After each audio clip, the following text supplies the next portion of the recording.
মানে যা কিছু করেছেন সেটা আমাদের চলচ্চিত্রের জন্য, আমাদের যে গৌরবময় ইতিহাস ছিল আমাদের চলচ্চিত্রের, আমাদের বাংলা চলচ্চিত্রের যা কিছু নিদর্শন তা যেন অক্ষত থাকে, তা আবার নতুন করে গুছিয়ে ফেলা, ছড়িয়ে ছিটিয়ে থাকা সেই অমূল্য সম্পদকে একসাথে করা, গুছিয়ে ফেলা, তাদের সব বিখ্যাত ডিরেক্টর প্রডিউসার তাদের যা যা কিছু স্মৃতির যত চিহ্ন আছে, তাদের যে নির্মাণগুলো আছে সেগুলো গুছিয়ে রাখা এবং সেগুলো যে মহান উদ্যোগ তাকে আমি আন্তরিক ধন্যবাদ এবং কৃতজ্ঞতা জানাই।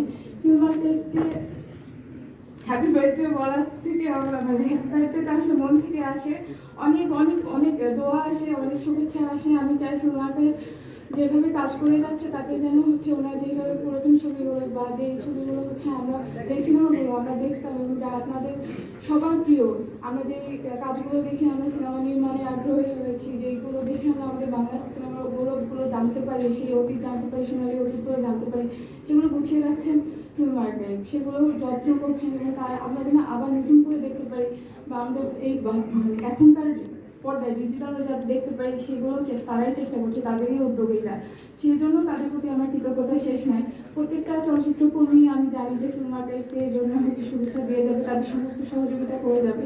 ফিল্ম মার্কেটের জন্য অনেক অনেক অনেক শুভেচ্ছা, আমাদের সচিব স্যারের জন্য অনেক শুভেচ্ছা, কারণ উনি এসে যেভাবে হচ্ছে সিনেমা নিয়ে সিনেমার প্রসারে এবং আমাদের সবাইকে যে সাহায্য উনি করে যাচ্ছেন তাতে আসলে আমাদের কৃতজ্ঞতা শেষ নাই।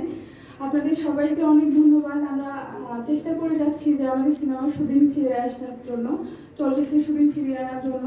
আমাদের এপিসি যে হচ্ছে দুরবস্থা ছিল তা অনেকাংশে কাটিয়ে তোলার চেষ্টা করছি। আমরা তিনটা পরিকল্পনা নিয়েছি। আপনারা সবাই সাথে থাকবেন, আমরা যেন আমাদের চলচ্চিত্র শিল্পকে সুন্দরভাবে এগিয়ে নিয়ে যেতে পারি। ধন্যবাদ।